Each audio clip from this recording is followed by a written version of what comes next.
Hello. Mario.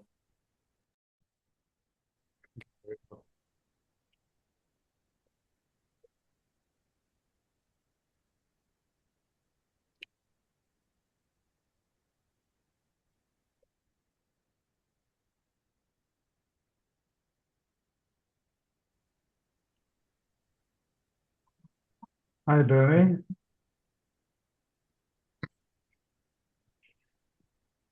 Hi, Abe. Hi, Mario. Shalom, shalom. What's up? Hi, Bernie. Good.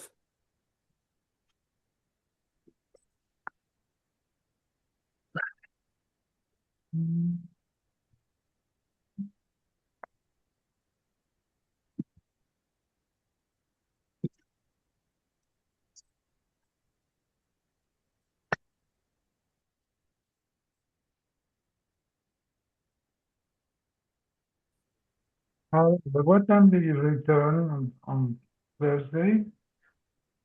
Sorry? No, Harold. Oh, about 10 or 11 in the morning. Oh, that's when we left also. It was raining bad. Yeah, but the traffic wasn't so bad, luckily. Well, I took the 60 after that. Oh, I don't like the 60. Too windy. Yeah, but there was no rain, nothing there. Oh, really? Okay. Mm-hmm.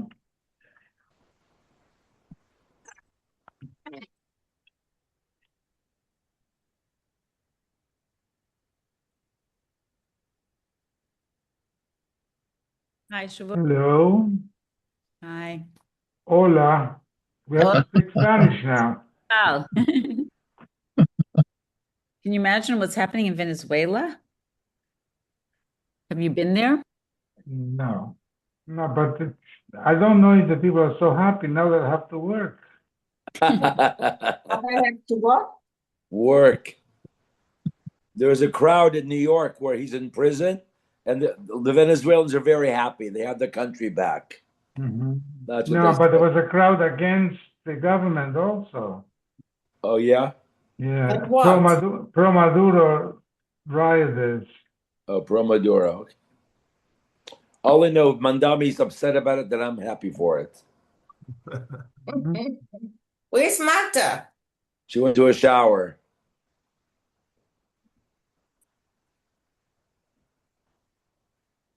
Okay. We are in Sefer Esther, Perek Dalid, Pasuk Yud Beis 12. That this Perek has been dealing with the dialogue between Mordechai and Esther via Hasach. Hasach was Daniel. We explained that he was cut down from his greatness. That's the name Hatach. And if you remember the previous pasuk, Vayavo Hatach, Vayaged Esther, Vatomer Esther lahatach, Vatitzavel Mordechai, all of a sudden it says Vayagidu Mordechai et Divrei Esther. Who's they? What happened to Hasach? So the Gemara says that Esther had basically sent Mordechai a negative response that people can't go into the king without permission, right? Esther didn't give a positive response.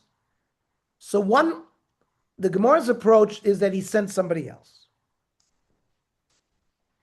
But the Targum says, Kasher ra'a Haman harasha'a et chatach sheshmo Daniel nichnas v'yotze etz lamalka gavar kaso lavargeyu. He saw Chatach, who was Daniel, going in and out to the queen. He got angry and he killed him. And who is the Vayagidu? That's the Malachim, Michael and Gavriel.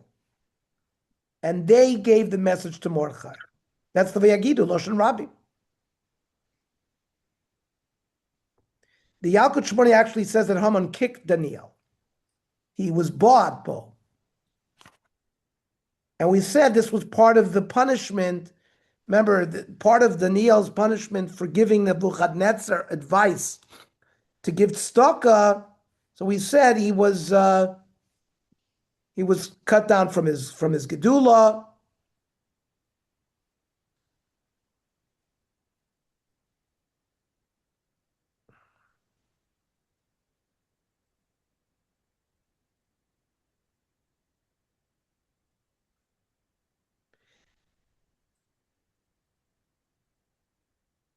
And remember, Hasach was one of the Sarisei HaMelech. And perhaps Haman thought that, Esther's recruiting him because she's going in and out, in order to avert the decree.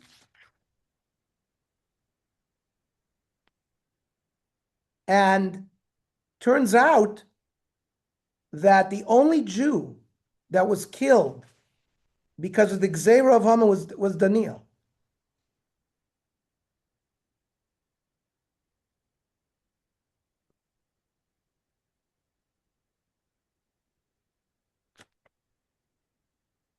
Pasuk Yud Gimel.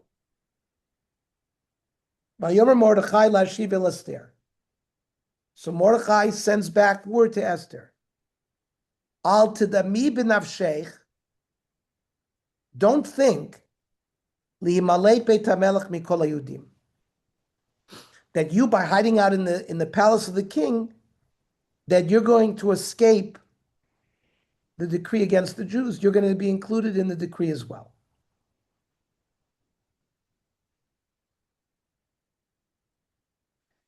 The Menos HaLevi says, well, maybe you'll save your life, but you won't save your soul.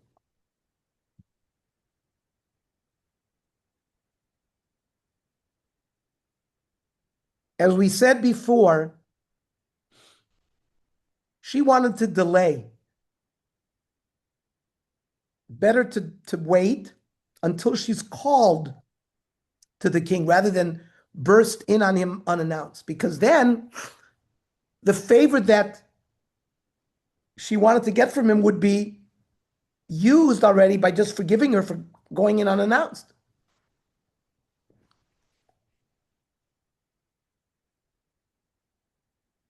Mordechai is like sending messages to her in a sense that your thinking is wrong. It seems like you don't care about your people. And that you think that your life is secure because you're the wife of the king. And that even if you tell him that you're Jewish, you'll escape because you're his wife.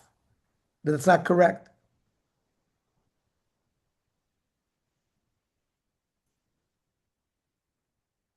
Now, one of the Meforshim, the Saba Mikelm, the elder Mikelm, who wrote a Sefer Chochmah Musar, says, we see that even according to the opinion that Esther was not Mordechai's wife, but rather his niece, but he had sort of adopted her as a daughter, right? Lak Chalol Avas. And she was very beloved to him. What was Mordechai doing every day in the Chutzner, finding out about what's going on with Esther? And all Esther had sent back to him was basic information that everybody knows that you can't go into the king without permission. So why is Mordechai treating her so harshly? In 1 second, Mordechai goes from this beloved father figure to like her enemy, and his whole tone changes. That means don't for 1 minute think in your imagination that you're going to escape this. Ernie, I don't understand. In the whole of Shushan, nobody would come and tell that. You asked? Yeah, nobody would tell them. They tell Achashverosh that, hey, you married a Jewish woman, and the Jews wouldn't say, oh, we're so happy he married a Jewish woman. I mean, it's mind-boggling that the only one who knew was Mordechai.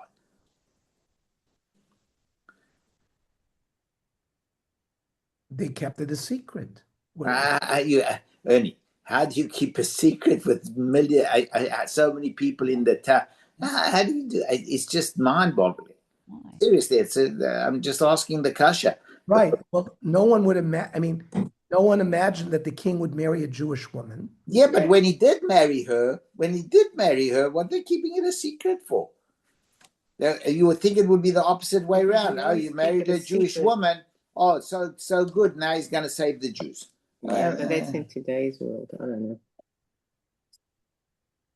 Okay, it's just a question. It's a question. Okay. My thing is this thing that don't think you're going to escape. I think a lot of these Jews today think if they curry up to someone, they're going to escape what God would before. Exactly. It's like a lesson for history. Exactly. Exactly. And not only that, you see by tzaddikim like Mordechai, in 1 minute he turned on a dime. That if she's not acting correctly, he became like her enemy, and was willing to speak very harshly to her. Yeah, there's another commentary that says that Mordechai had to convince Esther to push her to go to speak to the king. That he tells her, "You're responsible for Hassach's death because you were using him as a go-between to communicate, and that that unfortunately that happened. But now you still have the chance to save the rest of the Jews in Shushan." So pushing her to move forward. Right. So there is a question in halacha: does a person have to put himself in a situation of sakana to save somebody else? It's a whole sugya in the Rambam, Kesef Mishneh, Hilchos Ritzicha, Shulchan Aruch brings it. Or do we say no? Chayecha kodmim, your life comes first, and you can't even put yourself into a position of suffix sakana. However, it's clear from Mordechai that he's pushing her to put herself in suffix sakana. On behalf, on behalf of Klal Yisrael, you're supposed to do that. There's a chiyuv. L'chor lahalacha. Pasuk Yudalit.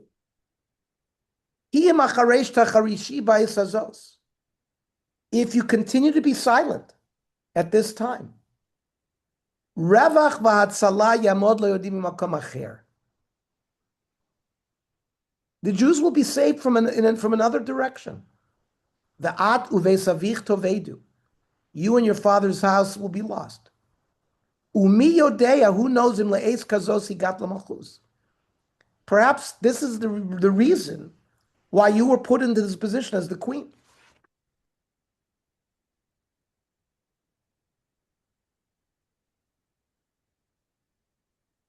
And it goes deeper that if you don't plead on behalf of your Am, and you had the opportunity to do so, this is going to be forever, even in the next world. Hashem is going to take care of Klal Yisrael. He will find another way to do it. You notice mimakom acher again, it referring to Hashem, but again, Hashem's name is absent in the Megillah. Hashem could send another king to make war with Achashverosh and kill him. And you would also be in danger then, just because you're the wife of the king.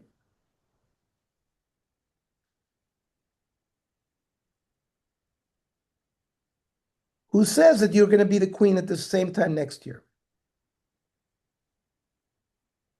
Now, if you remember, the decree is set for a year from now, right? Yud Gimel Adar is when the decree was set. This is a year, almost 12 months away. Why does she have to go in right now? Maybe waiting, maybe Esther was right, that if she's called by the king, he'll be in a better mood and would be more effective. Remember, we already learned that Mordechai, Eliyahu Navi had appeared to Mordechai, who told him that by davening and fasting, the decree can be lifted. So all of Klal Yisrael is davening, and this is the month of Nisan, and God has been good to the Jewish people the month of Nisan. He redeemed them. So he thought that the Jews would not keep up this tefillah and the tainus and all that So he thought it was an opportune time. That's what the Me'am Loez brings. This is an opportune time. Now's the time to act.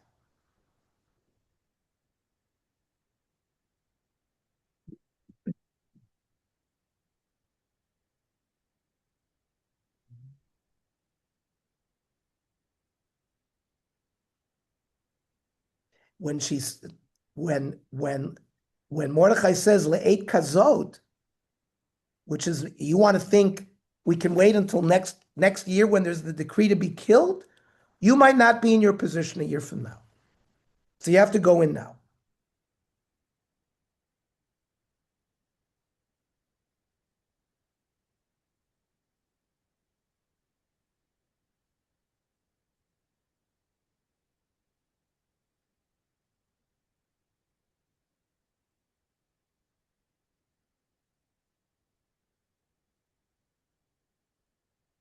So Mordechai, being a Navi, well, Esther's a Navi too, but Mordechai, on his level, understood the two gzeiros that had happened.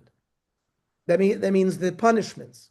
They had nene from the Suda, they had bowed down to the Tselem.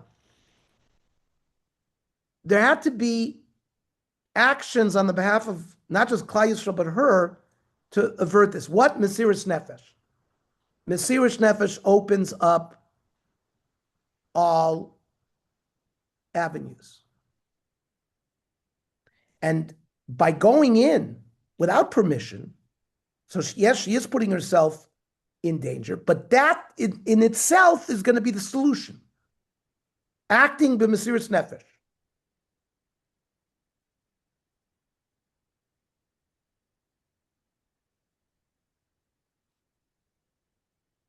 And we said that all of them could have, remember we learned last week, all of them could have converted outwardly, where inwardly they would still believe in Hashem. We said that you're allowed to save yourself that way. But they decided not to. They were makabel on themselves, b'mesiras nefesh, not to do anything, even lamar asayim. And that corrected the sin of mishtachah v'letzelem. They were makayim kiddush Hashem and mesiras nefesh, and so did Esther.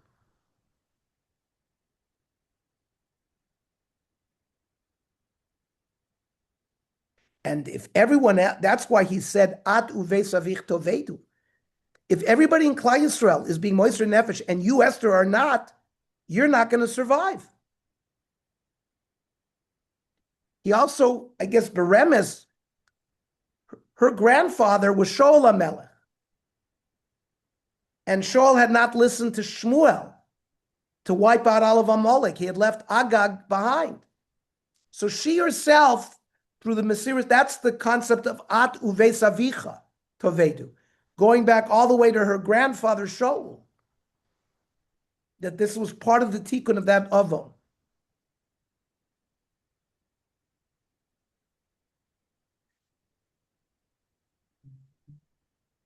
Something that I wrote in my, I haven't given everybody the sefer because they haven't arrived yet, but I have published a new sefer on Parsha Moadim called Or Elimelech, and in the Parsha Shkolim, it says that Moshe had a problem understanding the mitzvah of Machzis HaShekel. So what did HaKadosh Baruch Hu do? It was a matbeh shel eish. He showed him a coin out of fire. So the question, what is so difficult about Machzis HaShekel? Here's a coin. Now, there's a similar medrash regarding the making of the menorah. So the menorah was a very complicated construct. It was made out of one piece of silver and had to be fashioned a certain way. So there he needed to be shown a blueprint. But here, by the way, it's not making the coin. It's giving a half a coin. What's so difficult with that mitzvah? So the matbeh shel eish, and we know that we are giving our Machzis HaShekel already from Rosh Chodesh Adar, 2 weeks before Purim, because we are magdim our shekel to the shekels of Haman. Haman gave shekels to Achashverosh, but our Machzis HaShekel was given before. It's the refuah before the makkah. And the Matber Shel Eish, the Eish references this Mesiras Nefesh. It's the fire of Mesiras Nefesh. That was what Moshe Rabbeinu had to be told. That wouldn't be clearly understood. That you can overcome this decree with Mesiras Nefesh. Reference to by Eish.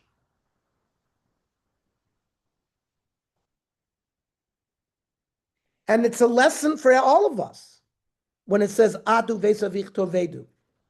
Everyone has been put on this world for a certain tafkid from Shamayim. We're all supposed to do something that's very important. And we don't know what it is. We live our lives, but we've been put here for a certain tafkid.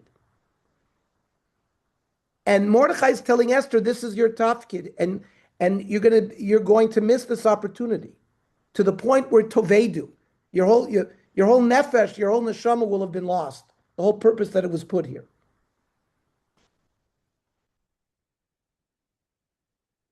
Pasuk Tezvav. Vatomer Esther lashivu Mordechai. You know what? Esther took the lesson immediately. You notice she's very calm. She answers directly. And now she understands this isn't about self-preservation. It's about preservation of the Jewish people.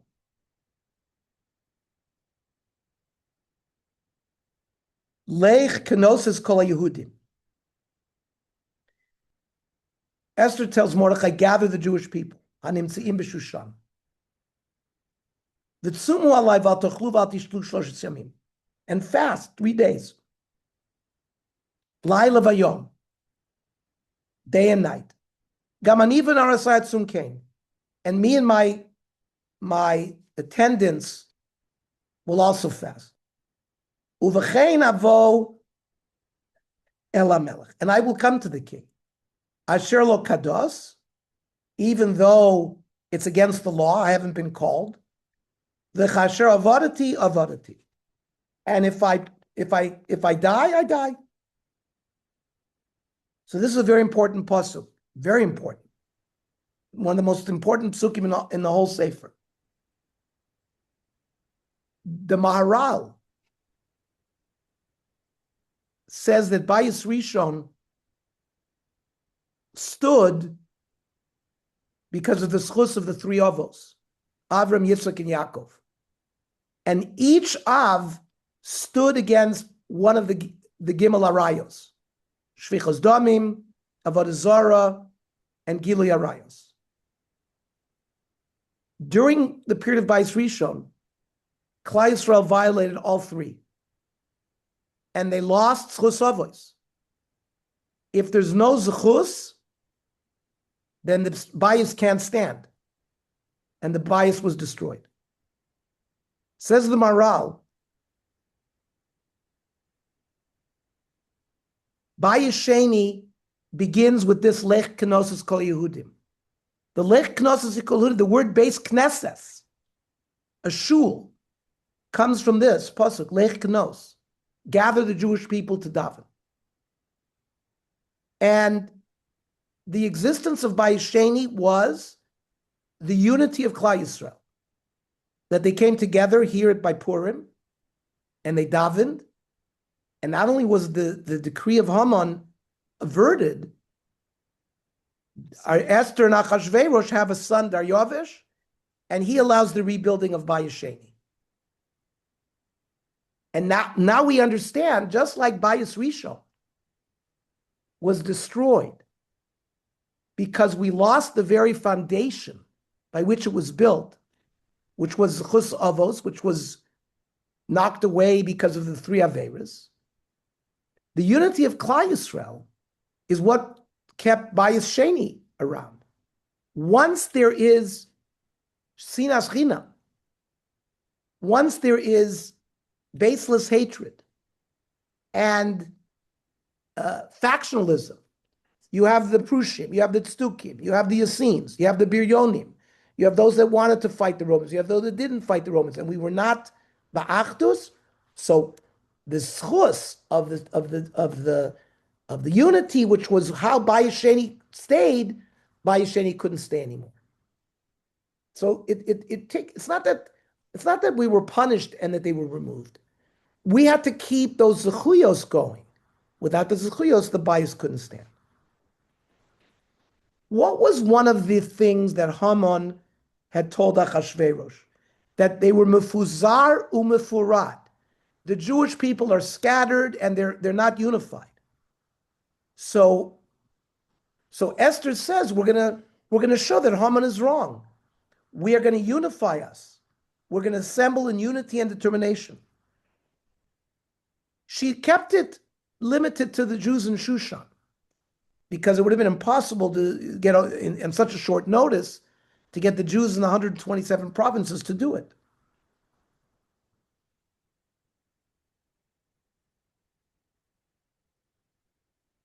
Meforshim tell us that when we have a fast day, the most important part of a fast day is when you daven and you give charity.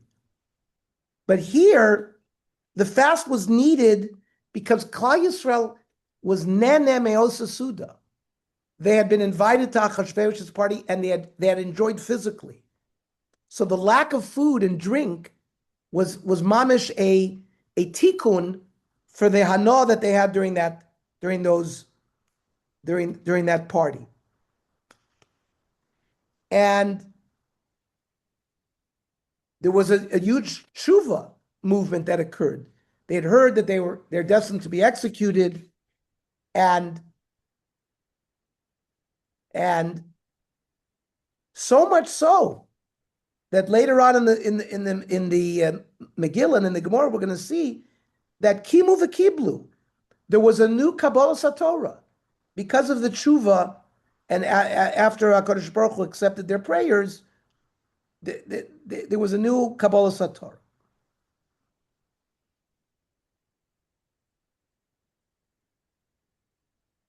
Now, we know that there's a machlokus in the Gemara whether Esther was Mordechai's wife or not. Now, according to the opinion that Esther was Mordechai's wife, what Esther is saying to Mordechai now, I am now going to be submitting voluntarily to Achashverosh. We've learned up until now that Esther was considered karka olam. She was being raped, in essence. She wasn't going to him by her own free will. And you can live with your husband if it's not a Kohen, and you can go back to live with your husband. Normally, a wife who has relations with another man, you can't live with your husband unless the woman was raped. So Esther's relations with Achashverosh were considered as if she was being raped. Now, though, she's going willingly to Achashverosh. So it says, "V'chasher avadati," I'm lost to my father's house, but I'm also going to be lost to you. I'm not going to be able to go back and live with you, Mordechai, as my husband. So the Alshich says that that's one of three things that Esther was asking Mordechai to have the Jewish people pray on her behalf and fast. One of them was the intimacy with Achashverosh. The other was she was going to be forced to eat non-kosher food. And the third one, she was asking for them to be mispalel, for her to be forgiven for causing Hasach's death. Okay. What's the significance that's Narotai Atzum? Why the Narotea has to be fasting?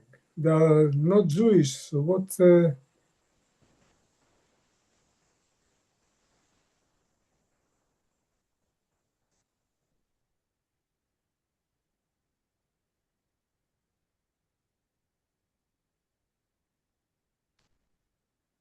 By the way, you notice, Tzvi, if it's really the Narosai, it should say Natsum, not Atsum.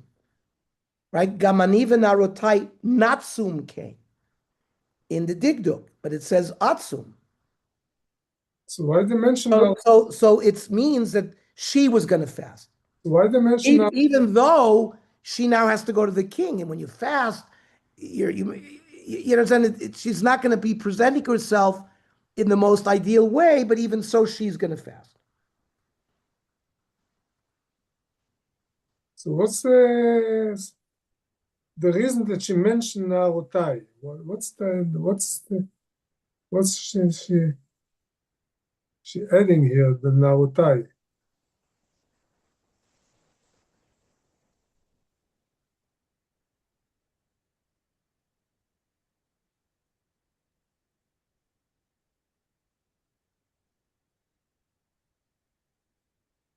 The Meforshim are emphasizing the fact that she herself was going to fast.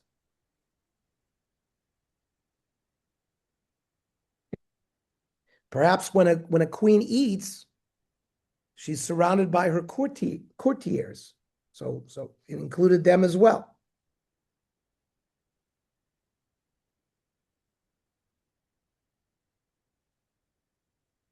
It wasn't just there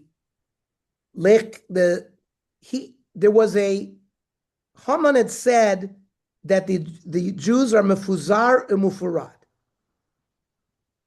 and that was also lamala. It was the Sultan up in Shemaim was saying the same thing. So there had to be mechanisms to get rid of that. So one is that they should daven and fast. But there's also other acts of hisachdus, like mishloach manos, umatanas levyonim. It also unified them. That was also part of the correction. The Chidah says, Gzeres Haman haisogam al chet mechiras Yosef, she'ashvoti mochres Yosef le'eved le'Mitzrayim. The decree against the Jewish people in the time of Mordechai was part of the punishment of Mechiras Yosef.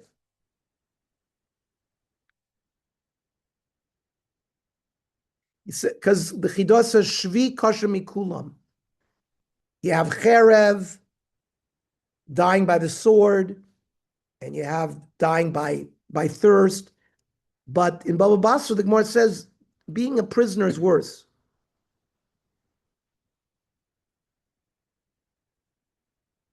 Because when you're a prisoner, you have everything. You have famine, and you have thirst, and you have cherev. And Yosef was sold as a prisoner. So lahashmid laharog it concludes everything, because normally being an eved is worse than all of these.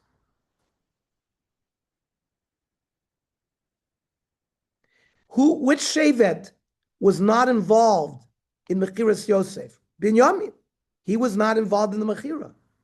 So that's why Esther and Mordechai, who are the sons of Binyamin, they have the ability to do this act of Knossos Kol Yehudim, and to bring the Achdus between all the Shvatim.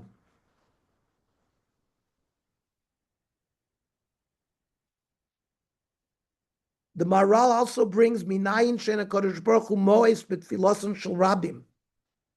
Hashem will never turn away from the tefillos of the public. And we explained a little bit about the schus of Lech Knossos Kol Yehudim according to Maral.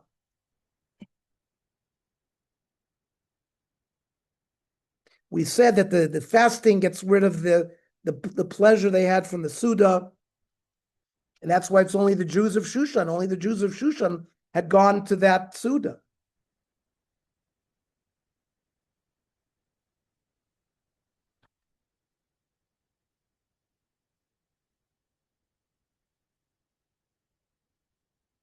By the way, the Suda of Achashverosh was 6 days. Yomim v'lo leilos. And they didn't go on Shabbos, says the Meforshim. So the 3 days, night and day, equals the same amount of time, the 6 days that they did the Suda. Because the Suda was also without night.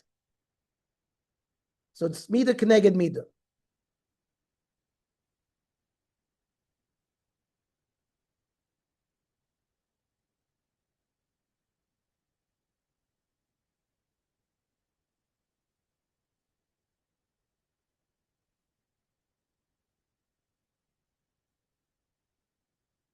So Mordechai sends back in the Medrash, how can we fast these 3 days?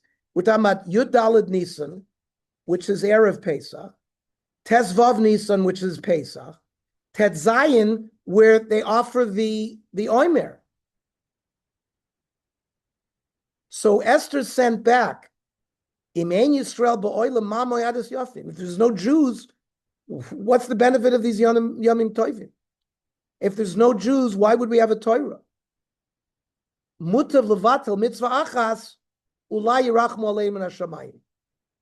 That was Esther's response.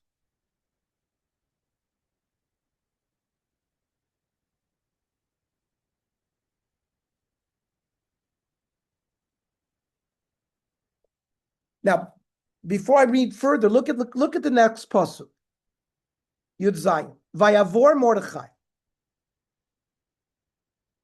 Mordechai left. Vayaska chol asher tzivsa alav Esther, and did what she commanded by spreading the word. Now, the Gemara in Megillah says Vayavor Mordechai. That means he was over al das lisanus beyond rishon shel Pesach, because Rashi brings his anu.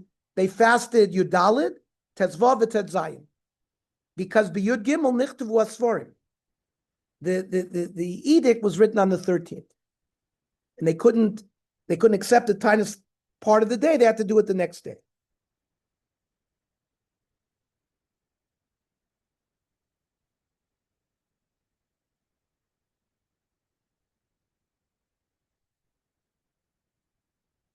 And later on, Haman is going to find Mordechai teaching the young Jews about mitzvahs kmitza, which was on the third day. That was the 16th day of Nisan, the third day of the fast.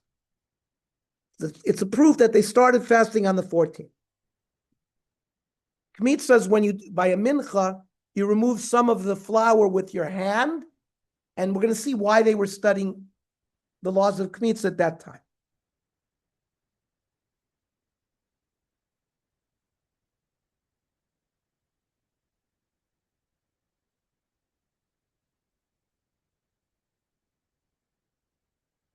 Now,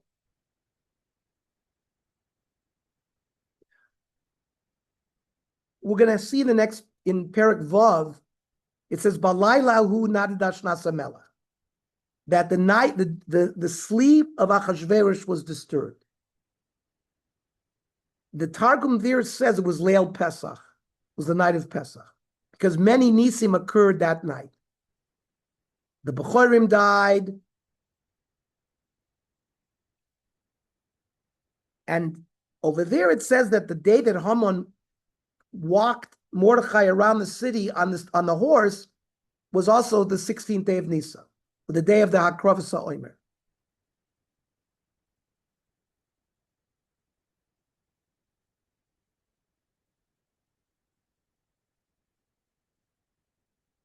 And later on, when we learn Balai Lahu, there are four times where it says Balai Lahu, different Nisan that occurred to Klal Yisrael. Anyways, we are able to reconcile all the various opinions. The Targum has a pretty dramatic explanation for how the Jews spend the 3 days besides fasting. Apparently, 12,000 Kohanim lived in Shushan, and they all each one brought a shofar and a Sefer Torah, and they were mispalel, and then they threw themselves on the ground with their face down and cried out, Ana Hashem, and God, oh God, answer us. They were all mispalel. This is the way they were asking for God's forgiveness. Yeah. Mm-hmm. Hoping that all their weeping and their prayers would pierce the heart of the very heavens. It was pretty dramatic. Mm-hmm.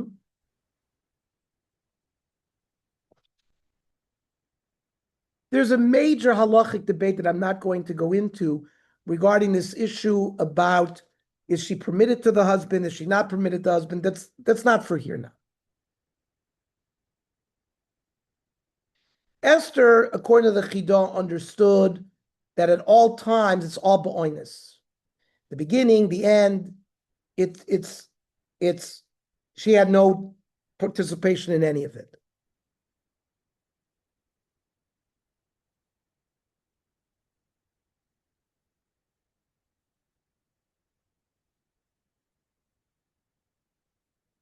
We should mention again, if you remember, Yael, who killed Sisera, before she killed him, she also slept with him, but she was also married.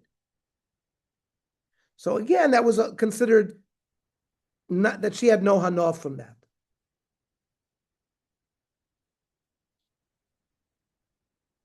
But we have to understand that in Esther's mind, she was giving up her whole life as a married woman to Mordechai. But she accepted it because it's Latova Hatzalas Klal Yisrael.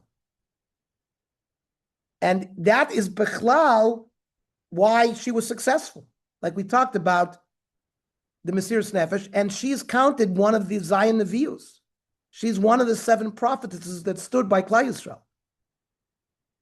And we are Zoicha, the Nes of Purim, because of that. And we say the only holiday that's going to exist in the future is Purim because of the Mesiras Nefesh. We talked about that last week.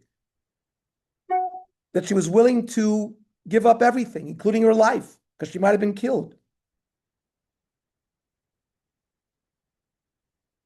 We just finished the story of Rachel Imenu, who gave the simonim to Leah, not to embarrass her sister. Rachel and Yaakov were destined to live together for eternity and to build Klal Yisrael. She also, in giving the simonim to her sister, thought that she was giving up the whole world. She's not going to marry Yaakov, and she's not going to have any of the Shvatim.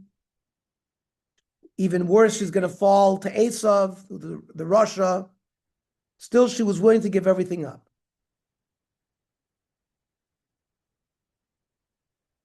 And when it says in the Torah, Vayiskor Elokim es Rachel, Vayiftach es Rachma, what did Rashi says there's Zachor lo shemasra simanela chosa.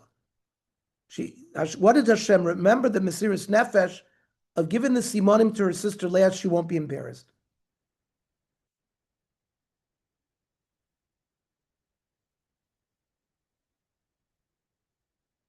So there's a similarity between these 2 stories.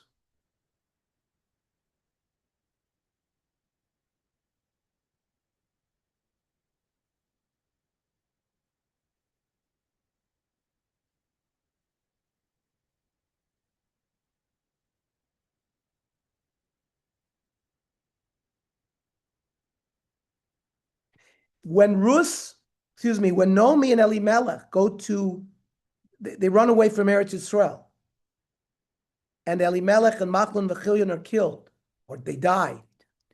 And then Naomi comes back with Ruth. What does Naomi say? Anim leah halachti, I went full v'rekam eshivani Hashem.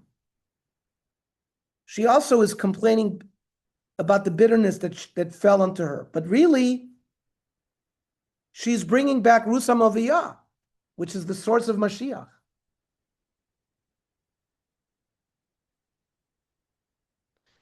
The Gemara in Megillah says, "Vayavor Mordechai, Omer Rav she'ever Yom Rishon shel Pesach b'tainis." They passed that year, the first day of Pesach, in fasting.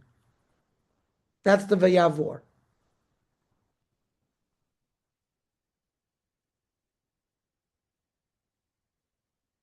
So the Aruch LaNer, Rav Ettlinger, in the mid-1800s, asked from the Gemara, nobody can fast 3 days and 3 nights. You won't survive.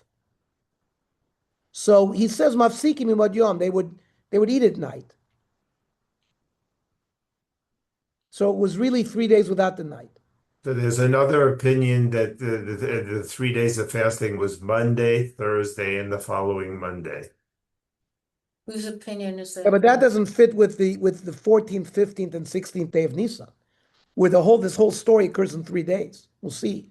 But that l'chor is an opinion.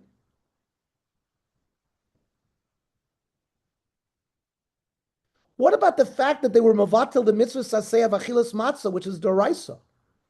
Right? When you don't have Korban Pesach, so now we understand. Susie said, we just learned, they ate at night. Well, if they ate at night, they could eat matzah at night. So they were not mavatil the mitzvah of eating matzah. They ate less than koseves, as long as they ate a kazayas. when you fast, you break your fast if you eat more than 2 dates, which is a larger shiur than a kazayas. They could eat a kazayas, and they could be yotze the mitzvah. So they really were not over the mitzvah of achilas matzah.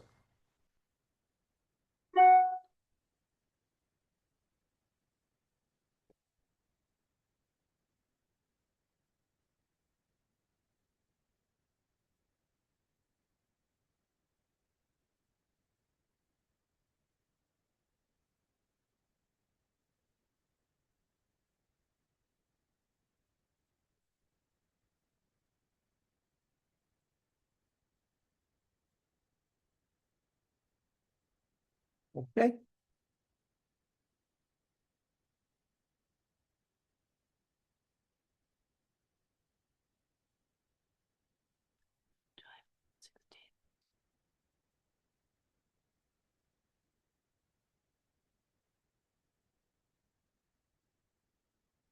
Any other comments before we move into the beginning of Perek Hey? Perek Hey, Vayi bayom hashlishi. So on the 3rd day of the fast, Rashi says it was the 1st day of Pesach. Vatilbash Esther malchut v'tamod b'chatzar beit hamelech hapnimit. Esther dons the big day, the queen robes. V'tamod b'chatzar beit hamelech hapnimit. And she stands in the inner courtyard, nochach beis hamelech, facing the king's house. Ve'hamelech yoshev al kisei malchuto b'veit hamalchut. He's sitting on his throne. Nochach Pesach habayis, facing the entrance. Up until now, Esther didn't wear royal robes, but now she agreed to do so to make the best impression. However, the Gemara says that she was loivesh ruach hakodesh, that she donned the royal spirit. That's what's meant by vatilbash Esther malchus. And when it says v'tamod, it means davening, because the word amida refers to the Shmon Esrei.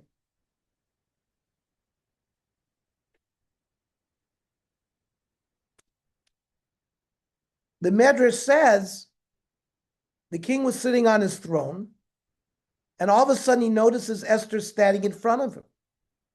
And he becomes very angry because she had broken the law without, showing up without being called. At that time, Esther became very afraid. At that time, HaKadosh Baruch Hu gave her chen. Just like we know that Yosef, everybody saw him in a very charming way. Same thing, HaKadosh Baruch Hu now put grace in the king's eyes and invested her with new beauty and new charm. And the king ran from his throne, ran to Esther, and embraced her. Esther, my queen, why do you tremble? This law doesn't apply to you. You are my beloved and my companion. And he also said to her, when I saw you, why did you not speak to me? So Esther says, Your Majesty, when I saw you, I was overcome by your high dignity. He praises her. She praises him.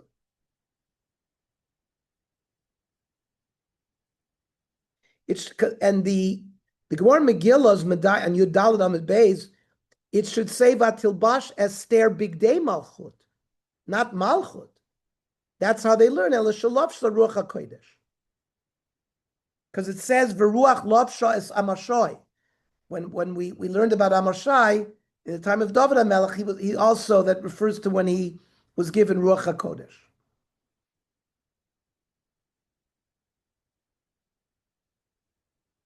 The Kodesh Baruch Hu is Melech Malchi Amlochim. And all kings, even secular kings, get their power from HaKadosh Baruch Hu. That's why we make a bracha. Shenosan mikvoda lebosar v'dam. When you see a human king, and for example, most people paskin that if you see Queen Elizabeth or King Charles, you make this bracha. Shenosan mikvoda lebosar v'dam.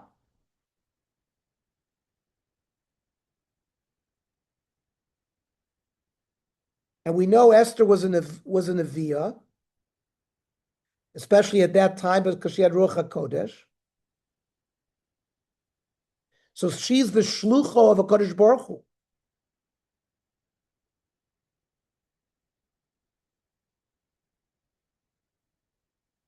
She was mizbatel herself in front of a Kodesh Baruch Hu. And that's how she was able to overcome Achashverosh.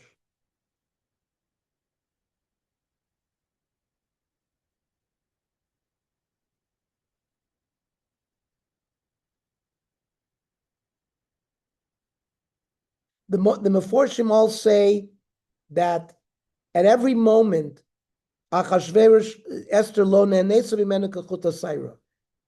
Throughout all the activities that she was forced to endure, she never had a moment of enjoyment. The Chazal say, Toivoson shel Rishoim eina ela ra etzel tzadikim. When Rishoim have it good, that's bad for tzadikim. Ve'ein la shum chibur v'dibuk im Achashverosh harosha.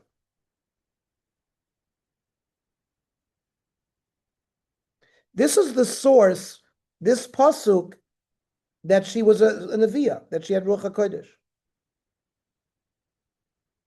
Now, what is the seventh midah of the Sphira? Malchus. That's why Vatulbash Esther Malchus.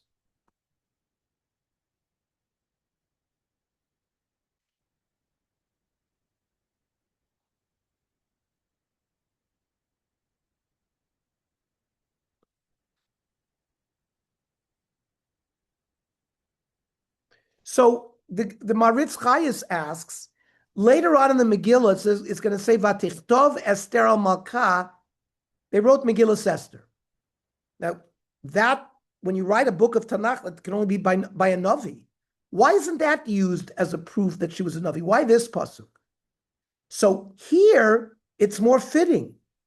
It's through this act of being mafkir herself on behalf of Klal Yisrael, when she says, V'chasher avadati avadati, and she won't be able to live with her husband, there's Mesir Sot Nefesh, that's how she was zoicha to this Ruach HaKodesh. Makes more sense.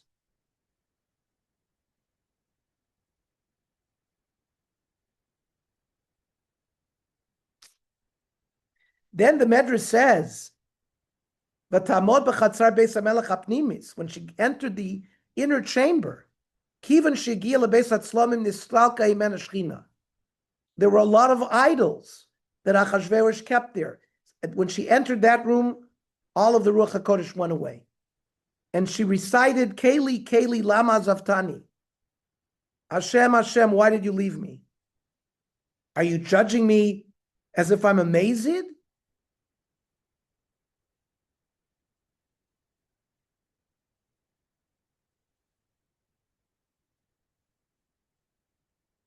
So it says, Oshiani Pi Aryeh. Eventually, there's going to be a saving.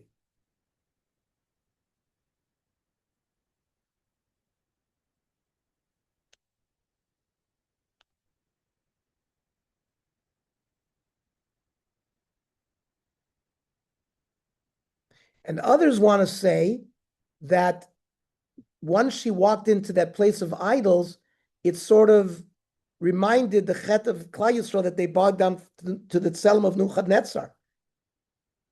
Maybe that's why the Ruach HaKodesh left her. But they were forced to do it. They didn't do it out of Ratzon.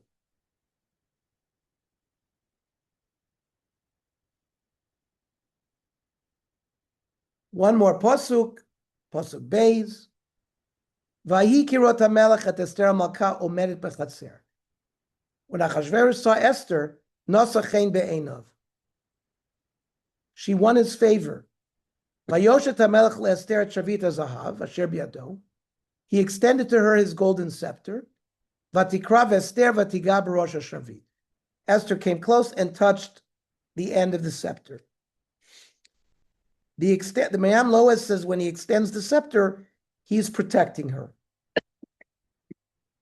The Gemara Megillah 15b says that a malach helped Achashverosh to stretch out the golden scepter.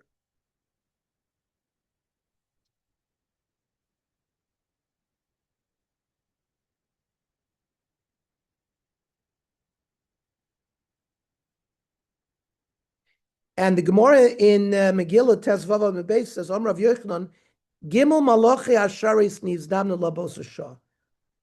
There were three angels. Echad Shigbias Tzavara, one lifted her neck to make her look more beautiful. Echad Shemasha Chutshel Chesed, one made her charming. The Echad Shemata Chazar, the other one put out the scepter.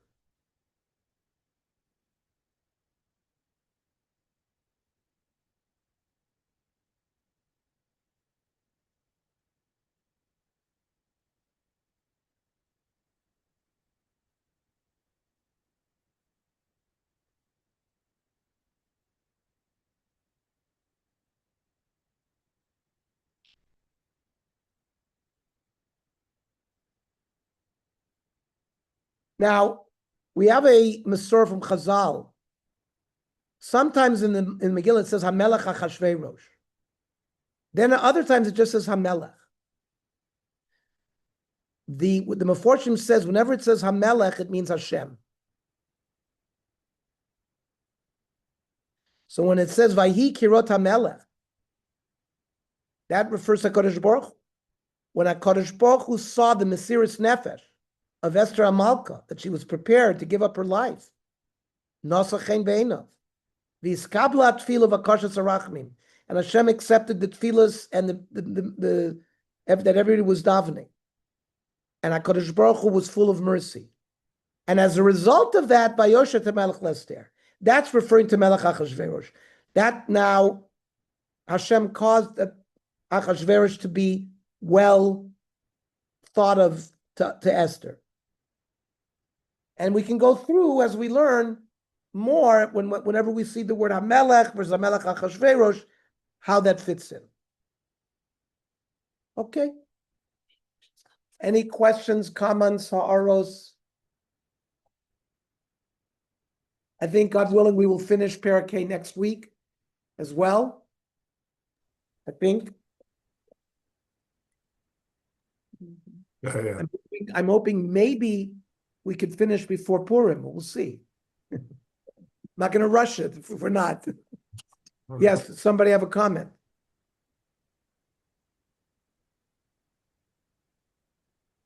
Okay. Have a good week. Have a good week, everybody. Okay, have a good week. Bye. Yeah. Thank you.